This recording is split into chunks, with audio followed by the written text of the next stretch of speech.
What are various issues and challenges before Indian Ocean Rim Association? The Indian Ocean Rim Association is an apex regional organization that promotes open regionalism between the countries of Asia, Africa, and Australia connected via Indian Ocean water. Indian Ocean rim association एक apex regional organization है जो कि Asia, Africa and Australia के various countries के बीच में open regionalism को promote करता है।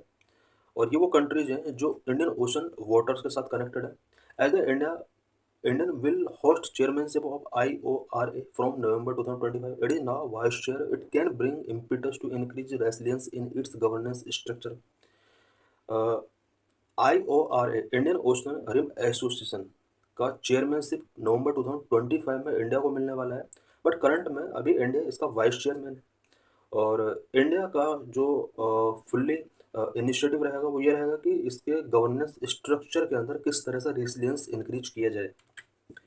N IORA chair for the next 2 years India will have 3 priorities. Next 2 years के लिए India Indian Ocean rim association का चेयरमैनशिप डील करने वाला है। इसके 3 प्रायोरिटीज होने वाले हैं। Number 1, creating funding opportunity to enlarge IORA's budget. इसके बजट को एनलार्ज करना एक सबसे बड़ा चैलेंज है और इंडिया का प्रायोरिटी रहने वाला है कि IORA का जो फंडिंग है उसको किस तरह से इंक्रीज किया जाए।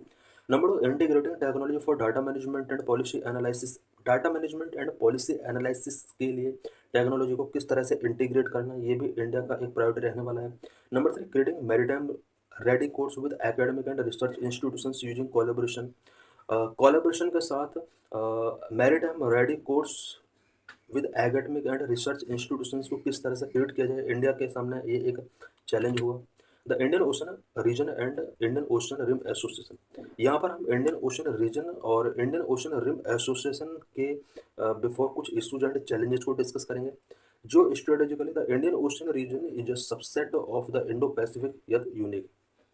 जिस तरह से इंडो पैसिफिक रीजन बहुत ही इंपॉर्टेंट है, उसी तरह से इंडियन ओशन रीजन भी एक इम्पोर्टेंट रीजन है। The Indian Ocean home to 2/3 of humanity has a rich and diverse marine life. Indian Ocean जो कि 2/3 ह्यूमैनिटी को यहाँ पर सेटल करता है। It means about 66% humanity Indian Ocean region के साथ कवर्ड है। इस रीजन में rich and diverse marine life हम देख सकते हैं। It also transport 75% of global trade and 50% of daily oil consumption.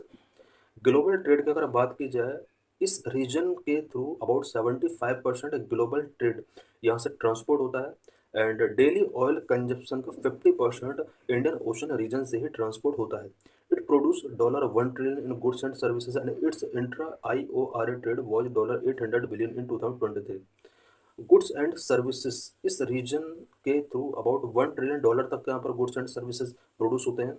और बाद में 2023 के ट्रेड की जाए इस रीजन के थ्रू वो $800 बिलियन तक का यहाँ पर ट्रेड हुआ है। Common challenges related to poor development, troubled political system, climate change induced disasters, environmental degradation. Indian Ocean region के अंदर कुछ कॉमन चैलेंजेस हैं सच एज पुअर डेवलपमेंट से रिलेटेड चैलेंज है, ट्रबल्ड पॉलिटिकल सिस्टम से रिलेटेड चैलेंज है, climate change induced disasters यहाँ पर बहुत ज़्यादा रेज हो रहे हैं, एनवायरमेंटल डिग्रेडेशन से रिलेटेड चैलेंज है, security challenge such as piracy, terrorism and human and drug trafficking. Security challenge की अगर बात की जाए तो स्पेशली यहाँ पर 4 सिक्योरिटी चैलेंज है। पायरेसी से रिलेटेड, टेररिज्म से related, human and drug trafficking से रिलेटेड यहाँ पर चैलेंज है। This super national issue compel the regional countries to cooperate and find workable solution.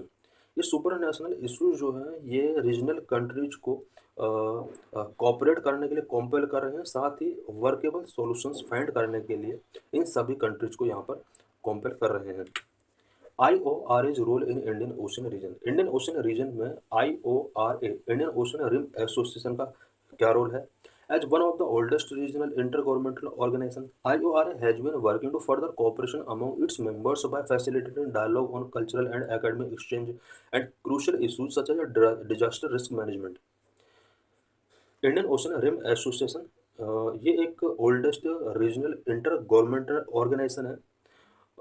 ये इसके अंदर आने वाले वेरियस कंट्रीज के बीच में कोऑपरेशन को बूस्ट करने के लिए वर्किंग कर रहा है, साथ ही कल्चरल एंड एकेडमिक एक्सचेंज को बूस्ट करने के लिए, डायलॉग को फैसिलिटेट करता है, एंड कुछ important issues such as disaster risk management से रिलेटेड कुछ इंपॉर्टेंट इंफॉर्मेशन को एक्सचेंज ये करता है। US, China and European Union are IOR as dialogue partner. US इसका परमानेंट पार्टनर नहीं है बिकॉज ये इस रीजन से बाहर चला जाता है, US, China and European Union, but ये जो कंट्रीज हैं ये इसके डायलॉग पार्टनर हैं। Issues faced by IORA, Indian Ocean rim association के बिफोर क्या क्या इशूज हैं।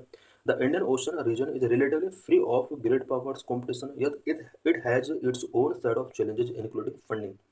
Indian Ocean region relatively great power competition से फ्री है। इट मीन्स ऐसा नहीं है कि इसको वेस्टर्न कंट्रीज के चैलेंजेस के साथ फाइट करना है।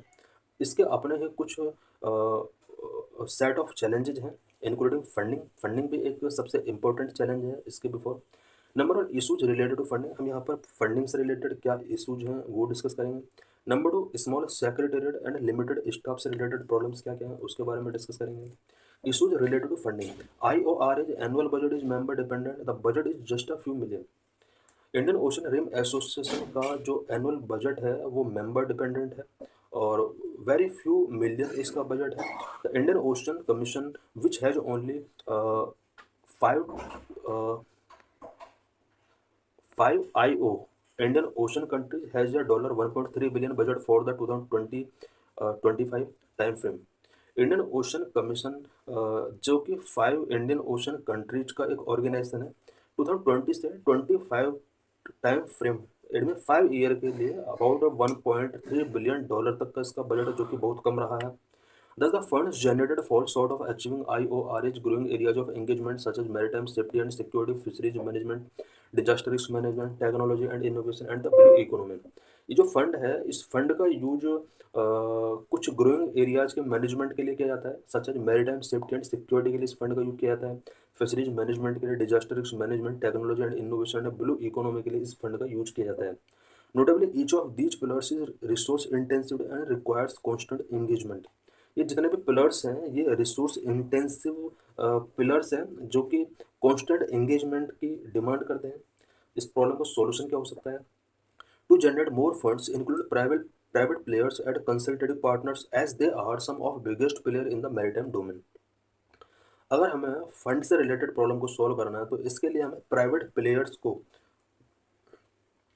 एज ए कंसल्टेटिव पार्टनर के तौर पर इंक्लूड करना होगा, बिकॉज इसमें कुछ प्राइवेट पार्टनर जो हैं, प्लेयर्स जो हैं, वो मैरीटाइम डोमेन में बिगेस्ट प्लेयर हैं और इसके थ्रू फंड जनरेट किया जा सकता है। From shipping companies to marine related industries such as oil and gas and marine tourism, these industries are relevant to the blue economy. Blue economy के लिए ये फिश से रिलेटेड इकोनॉमी है। अगर शिपिंग कंपनीज और marine related industries such as oil and gas इन सबको consultative partner के तौर पर अगर इंक्लूड किया जाता है और मैरीन टूरिज्म को इसके साथ इंक्लूड किया जाता है तो ये काफ़ी हद तक फंड को रेज करने में एक इंपॉर्टेंट रोल प्ले कर सकते हैं। These industries can be involve in maritime policy making and also contribute to the Indian Ocean rim Association fund. ये सभी इंडस्ट्रीज मैरीटाइम पॉलिसी मेकिंग में अगर इन्वॉल्व होंगे तो ये इंडियन ओशन रिम एसोसिएशन के फंड में कंट्रीब्यूट कर सकते हैं। Number 2 IORA has a small secretariat with limited staff based in Mauritius. IORA का जो सेक्रेटरीट है वो स्मॉल सेक्रेटरीट है एंड स्टाफ भी बहुत ही लिमिटेड है। इसका जो सेक्रेटरीट है वो मॉरिशस में है। Staff is limited for data processing, technology can be big help in improving governance. Because staff बहुत ही लिमिटेड है और इस वजह से डाटा फुल्ली तरीके से प्रोसेस नहीं हो पाता है। इस प्रॉब्लम को सॉल्व करने के लिए और गवर्नेंस को इम्प्रूव करने के लिए हमें टेक्नोलॉजी की हेल्प टेकिंग करना होगा।